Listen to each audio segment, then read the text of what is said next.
அன்பு நண்பர்களுக்கு வணக்கம். இன்றைக்கி நம்ம ஒரு க்யூட்டான ஒரு அழகான ஒரு புத்தகத்தை பற்றி பார்க்க போகிறோம். ஒரு சின்ன புத்தகம் தான். 2025 எஸ் ராமகிருஷ்ணன் அவர்கள் ஒரு 4 புத்தகங்கள் எழுதி வெளியிட்டிருக்கிறாரு. ஸோ அதில் ஒரு புத்தகம் தான் தபால் பெட்டி எழுதிய கடிதம். இந்த புத்தகத்தோட பெயர். இந்த புத்தகம் படிக்கும்போது நாம் குழந்தை பருவத்துக்கு போகிறதுக்குரிய ஃபீல் கிடைக்கும். ஏன்னா இந்த புத்தகத்தில் ஒரு தபால் பெட்டி பேசும். அது கூட ஒரு சின்ன பையன் பேசிகிட்டு இருப்பார். ஸோ அந்த உரையாடலே நல்லாயிருக்கும். எந்த ஒரு புத்தகமும் இது குழந்தைகளுக்கான புத்தகங்கிறத சொல்கிறது என்னைய பொறுத்தளவு தவறுன்னு சொல்லுவேன்.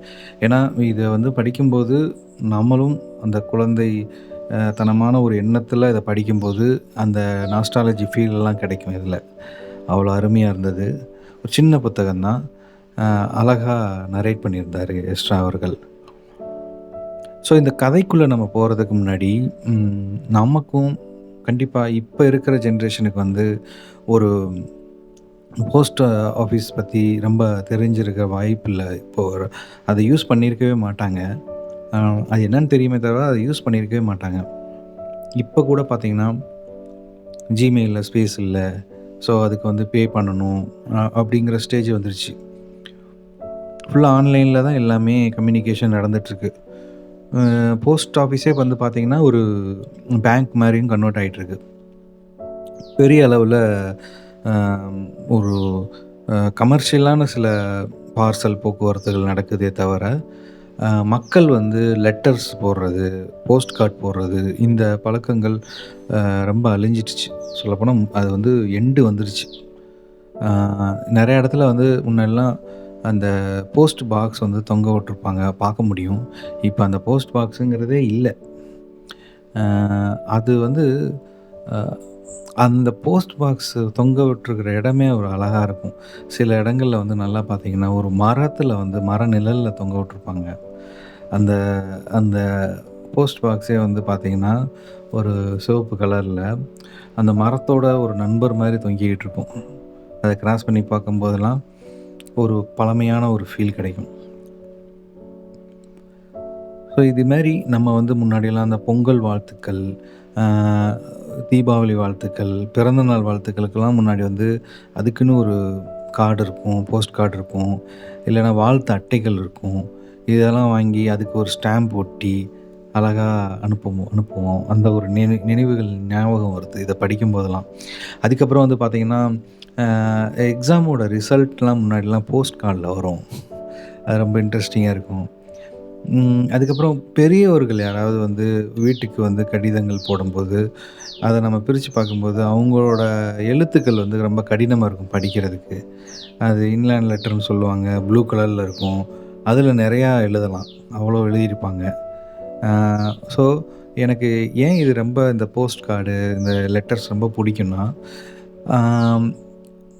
அதில் நிறைய ஒரு அன்பை செலுத்தியிருப்பாங்க. ஏன்னா நீங்கள் ஒரு ஃபோனில் கம்யூனிகேட் பண்ணுறீங்கன்னா எதுனாலும் இப்போ அவசர உலகத்தில் டக்கு டக்குன்னு என்ன சொல்லணுமோ அதை சொல்லிட்டு முடிச்சிடுறோம். ஆனால் முன்னாடி அப்படி இல்லை. ஒரு லெட்ரு போட்டு அவங்ககிட்ட இருந்து லெட்ரு வர்றதுக்கே ஒரு 2 வாரம் 3 வாரம் 1 மாதம் கூட ஆகும். ஸோ லெட்ரு போடுறாங்கன்னா அதில் அதை எழுதும்போது அவ்வளோ டீட்டெயில்டாக எழுதுவாங்க. எழுதும்போதே உங்களுக்கு ஒரு ஒரு ஒரு என்லைட்மெண்ட் மாதிரி ஒரு ஞானம் அடைதலே வரும். எழுதிட்டே இருக்கும்போது உங்களுக்கு ஒரு பொறுமை வரும். பொறுமை வரும்போது அவங்க மேலே ஒரு அன்பு செலுத்துகிறத அந்த இடத்துல பதிவு பண்ணுறதுக்குரிய தருணங்கள் அங்கே அமையும். நீங்கள் வேணால் ஒரு நாள் எழுதி பாருங்கள்.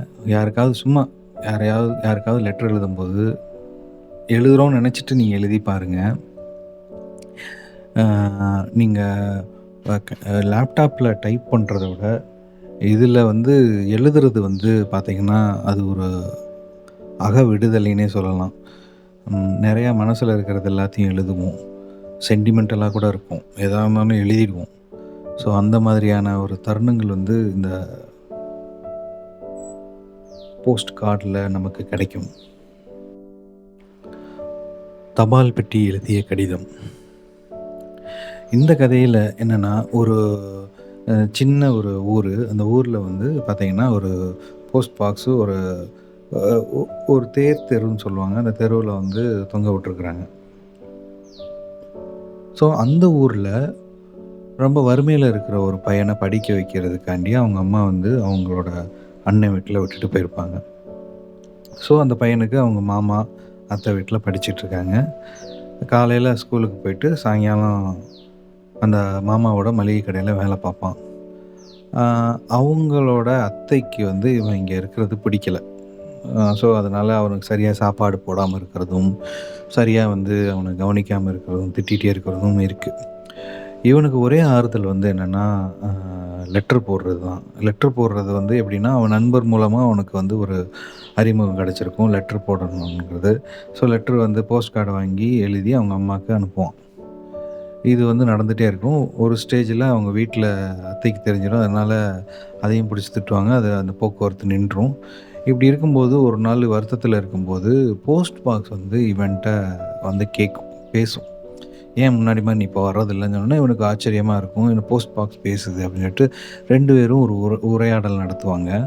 அப்ப இவனோட மனதில இருக்கிற எல்லாத்தையும் சொல்லுவான். அப்ப வந்து போஸ்ட் பாக்ஸ் அதோட மனதில இருக்கிறது எல்லாத்தையும் சொல்லும். ஸோ போஸ்ட் பாக்ஸ் வந்து ஒரு பேசுதுன்னா, அது மனசுல எப்படி இருக்கும்? ஏன்னா, அது மனசுல தான் அதிகமான அ நினைவுகள் இருக்கும். ஏன்னா, எல்லா மக்களும் தங்களோட பதிவுகள வந்து அங்க போடுறாங்க. போஸ்ட் பாக்ஸ் தான் போடுறாங்க. ஸோ, அந்த ஊர்ல இருக்கிற எல்லா மனிதர்கள பத்தியும் இதுக்கு தெரியும். யார் வந்து நாணயமா இருக்கிறாங்க, யார் வந்து ஒரு மொட்டை கடிதம் எழுதி போடுறாங்க. மொட்டை கடிதம் ஆச்சுன்னா, இந்த பேரு எந்த ஒரு இதுவும் இல்லாம, ஜஸ்ட்டு இத மட்டும் போட்டு அனுப்பிச்சு விட்டு குழப்பி விட்டுறது. ஸோ இந்த மாரி வேலைகள் பண்றது. யார் வந்து உதவிகள் பண்றாங்க. அப்படிங்கிற வந்து ரொம்ப இத அனலைஸ் பண்ணி வச்சிருக்கும். அதுக்கு சில சமயம் அத ஃபீல் பண்ணும். எக்ஸாம்பிள் ஒரு ஒரு அம்மாவும், ஒரு குட்டி பொண்ணும் வராங்க. அந்த குட்டி பொண்ணுகிட்ட அந்த அம்மா வந்து லெட்டர் போஸ்ட் கார்ட குடுக்குது. அது உள்ள போடுது. உள்ள போட்டோனே அ அதில வந்து ஒரே ஒரு லைன் தான் இருக்கு. "அப்பா நீங்க எப்ப வருவீங்க?" அப்படின்ட்டு. இத படிச்சோனே அந்த போஸ்ட் பாக்ஸுக்கே கண் கலங்குது. ஒரு சின்ன குழந்த அப்பாவோட பாசத்தில எப்படி எழுதியிருக்கு அப்படின்ட்டு. இது மாரி இந்த ஊர்ல இருக்கிற ஒவ்வொருத்தரோட மனதையும் அது வந்து ரீட் பண்ணிக்கிட்டே இருக்கும். ஸோ அப்படி இருக்கும்போது அந்த போஸ்ட் பாக்ஸுக்கே அந்த தங்கமுத்துங்கிற அந்த குட்டி பையனுக்கு வந்து ரொம்ப பிடிக்கும். அவன் வந்து ரொம்ப நல்ல பையன். அவனும் அவங்க அம்மாவுக்கு எழுதிட்டு இருக்கிறான். அப்படிங்கிறப்ப உரையாடல் நடந்துட்டுருக்கும். இதுக்கு நடுவுல ரெமின்னு சொல்லிட்டு ஒரு ஒரு குட்டி அணில் வரும். அது அதோட பண்ற சேட்டைகள். ஸோ இது மாரி கதைகள் போயிட்டே இருக்கும். இதுக்கப்புறம் ஒரு நாள் வந்து என்ன ஆகும்னா, இந்த போஸ்ட் பாக்ஸ வந்து ஒரு நாள் வந்து இதோட தேவைகள் குறைஞ்சனால கழட்டி கொண்டு போய் போஸ்ட் ஆஃபீஸ்ல போட்டுர்றாங்க. அங்கேருந்து அந்த ஒரு கடிதம் எழுதும். யாருக்கு எழுதும்னா, தங்கமுத்துக்கு தான் எழுதும். அதோட நினைவுல தங்கமுத்து மட்டும் ஒரு நண்பர் மாரி ஒரு ரிஜிஸ்டர் ஆகிருக்கும். தங்கமுத்துக்கு எழுதும். ஸோ அதுக்கப்புறம் என்ன நடந்தது கதை அப்படிங்கிறது தான் இந்த தபால் பெட்டி எழுதிய கடிதம். உண்மையாவே ரொம்ப ஒரு குழந்தைகள் படிக்கக்கூடிய ஒரு புத்தகமாகவும், எல்லாரும் படிக்கக்கூடிய ஒரு புத்தகமாகவும் இருந்தது. பழைய தபால் பெட்டி நினைவுகள் வந்து கிடைச்சது. எனக்கு வந்து பர்சனலா என்னென்னா, இந்த போஸ்ட் ஆஃபீஸ்லாம் வந்து பார்த்தீங்கன்னா, எங்க ஊர பொறுத்தளவு நான் சின்ன வயசுல எங்க கிராமத்தில இருந்த அளவு, ஒரு மரம் சூழ்ந்த ஒரு இடத்துல, குளுமையான ஒரு இடத்துல, ஒரு சின்ன ஒரு பழைய பில்டிங்கில இருக்கும். அதுக்குள்ள போனாலே வந்து முன்னாடி வந்து எழுதக்கூடிய ஒரு பலகை ஒண்ணு வச்சிருப்பாங்க. நின்னுக்கிட்டே அதில எழுதலாம். பழமையான ஒரு பலகை ஒண்ணு இருக்கும். அது பக்கத்தில வந்து ஒரு கோந்து இருக்கும். கோந்துனா அந்த கம்மு சொல்றோம்ல. இப்ப ஃபெவிகால் மாரி இப்ப சொல்றோம்ல, அப்ப வந்து அது வந்து கோந்து மரத்துலலாம் இருக்கும். முருங்க மரத்துலலாம் இருக்கும். அதெல்லாம் எடுத்துட்டு வந்து வச்சிருப்பாங்க. அ அதுக்கப்புறம் கொஞ்ச நாள் கழிச்சு இந்த கம்மவே கொஞ்சம் பண்ணி வச்சிருந்தாங்க. அ அங்க வந்து ஒரு பேனா வந்து எப்பயுமே தொங்கிக்கிட்டு இருக்கும். பேனாவ நீங்க வச்சு எழுதலாம். அ அதுக்கப்புறம் உள்ள போயி நீங்க சில்லற காசுகள் குடுத்து, அ அந்த ஸ்டாம்ப் பேப்பர் வாங்கலாம். அ இந்த எல்லா சில பின்கோட் டீட்டெயில்ஸ் கூட நீங்க கேட்டு தெரிஞ்சுக்கலாம். அ இது இல்லாம குழந்தைகள் சேமிப்பு அக்கவுண்ட் கூட அந்த காலத்திலே இருந்தது. அது பேர் எனக்கு கூட மறந்து போச்சு. எ என்னமோ வரும். அதில நான் கூட அதில சேர்ந்திருக்கேன் சின்ன வயசுல. அ அந்த அந்த இதில சேர்ந்தோன்னா, ஒரு ரூ. 1 ரூ. 2 50 பைசா கூட எடுத்துட்டு போய் குடுத்து, அத உங்க அக்கவுண்ட்ல போட்டுக்கலாம். குழந்தைகளுக்கான ஒரு சேமிப்ப பழக்கத்த உண்டாக்குறதுக்காக, அந்த திட்டத்த வந்து போஸ்ட் ஆஃபீஸ்ல கொண்டு வந்திருந்தாங்க அப்ப. ரூ. 1 ரூ. 2 கூட கொண்டு கொண்டு போய் நீங்க குடுத்து உங்க அக்கவுண்ட்ல அதில போட்டுக்கலாம். அதுக்கப்புறம் 1 வருடமோ, 6 மாதங்களுக்கு அப்புறமோ அத எடுத்துட்டு வந்து குழந்தைகள் அவங்களுக்கு தேவையான பொருள அவங்களே வாங்கிக்கலாங்கிற மாரியான ஒரு திட்டம்லாம் அப்ப இருந்தது. நல்லாயிருக்கும். அது போஸ்ட் ஆஃபீஸ்னாலே அது ஒரு தனி அழகு. நெறையா படங்கள்ல பார்த்தீங்கன்னா, போஸ்ட் ஆஃபீஸ வச்சே ஒரு சில கதைகள்லாம் போகும். அ இவர் சேரன் அவர்கள் இயக்கிய அந்த பொக்கிஷம் படங்கள்லாம் பார்த்தீங்கன்னா, அந்த போஸ்ட் தபால் கடித போக்குவரத்து அத பற்றி இருக்கும். இது இல்லாம ஒரு கொரியனோ ஏதோ ஒரு இன்னொரு லாங்குவேஜ் படம் கரெக்ட்டா தெரியல மறந்துடுச்சு. அந்த படமும் வந்து பார்த்தீங்கன்னா, ஒரு மலை கிராமத்துக்கு வந்து ஒருத்தர் வந்து போஸ்ட்மேனா இருப்பாரு. அவர் பல கிலோமீட்டர் நடந்து போணும். நடந்து போயி அந்த கிராமத்தில அவர் வந்து லெட்டர்ஸ்லாம் குடுப்பாரு. அது வந்து ரொம்ப ரொம்ப கொடுமையான ஒரு காடு. அவ்வளவு கொடுமையான காட்டுல அவர் பயப்படாம போவாரு. பல நதிகள கடந்து போவாரு.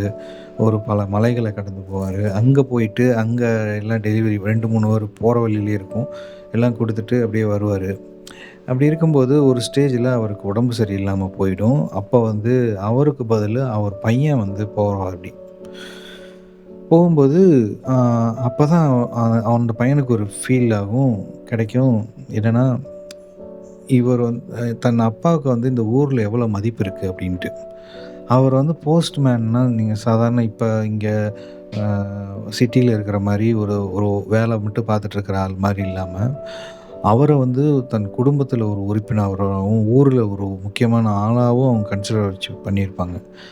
அவர் மேல அவ்வளோ மதிப்பா இருக்கும். "போஸ்ட்மேன் பையனா நீங்க?" அப்படின்னு சொல்லிட்டு அவ்வளோ அவருக்கு வந்து நெறைய ப்ரிவிலேஜஸ் குடுப்பாங்க. ஸோ இந்த மாரியான அ ஒரு பயணமா அந்த கதை முடியும். ஸோ இந்த மொத்த புத்தகமும் ஒரு பழமையான ஞாபகத்த எடுத்து குடுத்துச்சு ஃபர்ஸ்ட்டு. 2வது அந்த போஸ்ட் பாக்ஸே பேசுனா எப்படி இருக்குங்கிறத அழகா நரேட் பண்ணியிருப்பாரு எஸ்ரா அவர்கள். கண்டிப்பா இது வந்து குழந்தைகளுக்கு மட்டுமில்ல, அனைவருக்கும் படிக்க வேண்டிய புத்தகம். சின்ன புத்தகம் தான். எடுத்தீங்கன்னா, ஒரே டைம் படிச்சு முடிச்சிடலாம். நல்ல புத்தகம். கண்டிப்பா எல்லாரும் வாங்கி படிங்க. ஓகே நண்பர்களே. எல்லாம் சரியாகும். நிம்மதியா தூங்குங்க. நன்றி. வணக்கம்.